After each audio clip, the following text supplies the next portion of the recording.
नमस्कार दोस्तों। आज हम बात करेंगे एक ऐसी जगह के बारे में जहां कंपास खराब हो जाते हैं, समय रुक जाता है। दुनिया के मैप पर एक ऐसा ट्रायंगल जो शिप व एयरक्राफ्ट को निगल जाता है, ये है बरमूडा ट्रायंगल। सबसे पहले जानते हैं कि कहाँ है इसकी लोकेशन। अटलांटिक महासागर के बीच मियामी व बरमूडा द्वीप और प्यूर्टो रिको को मिलाने पर जो काल्पनिक ट्रायंगल बनता है उसको बरमूडा ट्रायंगल कहते हैं। बात है 1888 की। एक जहाज जिसका नाम था एलन ऑस्टिन, वो इंग्लैंड से न्यूयॉर्क जा रहा था। 2 से 3 वीक ट्रेवल करने के बाद उसका कैप्टन ग्रिफिन एक अनप्लान्ड शॉर्टकट लेता है। वो शॉर्टकट बरमूडा ट्रायंगल के पास से होकर निकलता है। जब वह शिप बरमूडा ट्रायंगल के पास पहुंचता है तो वहां उनको एक शिप तैरती हुई नजर आती है। पहले वो कैप्टन उससे कांटेक्ट करने की कोशिश करता है। उसने कई बार कांटेक्ट करने की कोशिश की पर उधर से कोई जवाब नहीं आया। फिर कैप्टन ने अपने जहाज से कुछ क्रू को उस जहाज में भेजा। फिर वहां जाके उन लोगों ने देखा कि वहां पे सब कुछ सही सलामत है, बस वहां कुछ नहीं है तो उस शिप के लोग। फिर कैप्टन ने उस जहाज को न्यूयॉर्क ले जाने का सोचा। फिर थोड़ी देर में वहां एक बहुत बड़ा तूफान आता है। उस तूफान में वो शिप गायब हो जाती है। कुछ देर में वो शिप दोबारा दिखाई देता है। उस शिप को देखकर सभी लोग शॉक हो जाते हैं, क्योंकि उस शिप में जो क्रू मेंबर भेजे थे वो सब लोग गायब थे और वो शिप पहले ही की जैसे सही सलामत और उसका सामान सब कुछ वैसा ही था। फिर कैप्टन उस शिप को वहीं छोड़कर चले जाते हैं। यह खबर सुबह चारों तरफ फैल जाती। कुछ समय बाद एक दूसरा जहाज मैरी क्लेस्टी जो न्यूयॉर्क से इटली की ओर जा रहा था, वह जहाज लोगों से खचाखच भरा हुआ था। लेकिन वो फिर वही कहानी कि वो बरमूडा ट्रायंगल के पास से होके निकलता है और वो पूरा का पूरा जहाज फिर से गायब हो जाता है। उसको बहुत ढूंढा पर उसका कोई पता नहीं लगा। फिर वो शिप 4 दिसंबर 1872 को बरमूडा ट्रायंगल के पास तैरता हुआ दिखाई देता है। उस शिप में सब कुछ वैसा का वैसा ही था, बस लोग गायब थे। जैसे कि बोलते हैं कि जमीन खा गई या आसमान निगल गया, कुछ वैसा ही सीन बरमूडा ट्रायंगल के पास हो रहा था। फिर 5 दिसंबर 1945 को 5 फाइटर प्लेन जो ट्रेनिंग के लिए फ्लोरिडा से निकलते हैं। ये जो पूरा ग्रुप था उसको नाम दिया गया फ्लाइट 19। इसमें सारे ट्रेनीज थे। वह एक सीनियर लेफ्टिनेंट था, चार्ल्स। इनका रास्ता था कि ये फ्लोरिडा से निकलकर चिकन रॉक होते हुए ग्रांड बहामा पर जाकर दोबारा फ्लोरिडा आ जाएंगे। निकलते टाइम मौसम एकदम साफ था, लेकिन कुछ समय 2 से ढाई घंटे के बाद मौसम खराब होता है। तो कैप्टन डिसाइड करता है कि हम दोबारा फ्लोरिडा चले जाएंगे, लेकिन वह अपना कंपास चेक करता है तो वह काम नहीं कर रहा था। दूसरा कंपास निकालता है तो वह भी काम नहीं कर रहा था।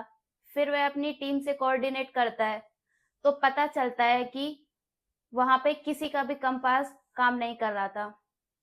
कुछ समय बाद देखते ही देखते वो सारे 5 फाइटर प्लेन गायब हो गए और उनका अभी तक कोई पता नहीं लगा। क्रिस्टोफर कोलंबस ने अपनी बुक में लिखा कि जब वो यूरोप से निकलकर बरमूडा ट्रायंगल के पास से गुजर रहे थे तब उनका कंपास खराब हो गया था, रास्ता भटक गए थे। कोलंबस सब कुछ अपनी डायरी में लिखते थे और उन्होंने लिखा कि एक दिए जैसी रोशनी जो आसमान से गिर रही थी। ब्रूस जर्नोन एक लौते ऐसे इंसान थे जो बरमूडा ट्रायंगल से सरवाइव करके वापस सही सलामत लौटे थे। वो रेगुलर बाहामास से फ्लोरिडा के लिए ट्रेवल किया करते थे। यह सफर 1.5 घंटे का होता था। एक दिन वह अपने प्लेन से 15,000 फीट की ऊंचाई पर बरमूडा ट्रायंगल के ऊपर से होकर गुजर रहे थे। मौसम बिल्कुल साफ था, ना कोई बारिश, ना कोई तूफान, पर हर कोई शौक था क्योंकि वह प्लेन 45 मिनट में ही फ्लोरिडा पहुंच गया था, जबकि वह रास्ता 1.5 घंटे का था।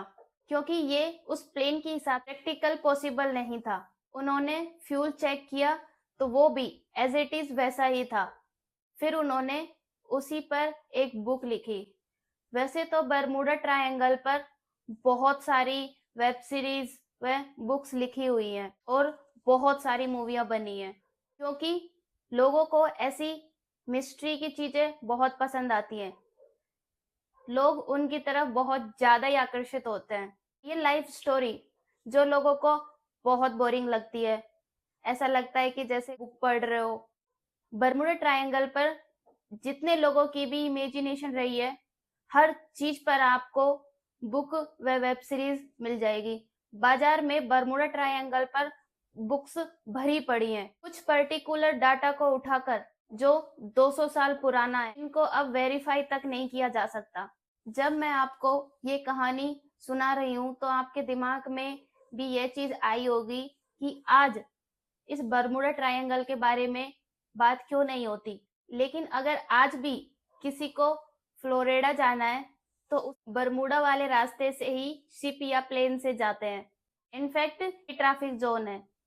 आज हमारे पास इतनी टेक्नोलॉजी है कि अगर कोई ऐसी दुर्घटना होती है तो हमें पता चल जाता है कि इसके पीछे रीजन क्या रहा है। ये जो बरमूडा ट्रायंगल का एरिया है, यह तो टॉप 10 डेंजरस एरिया तक में नहीं आता है।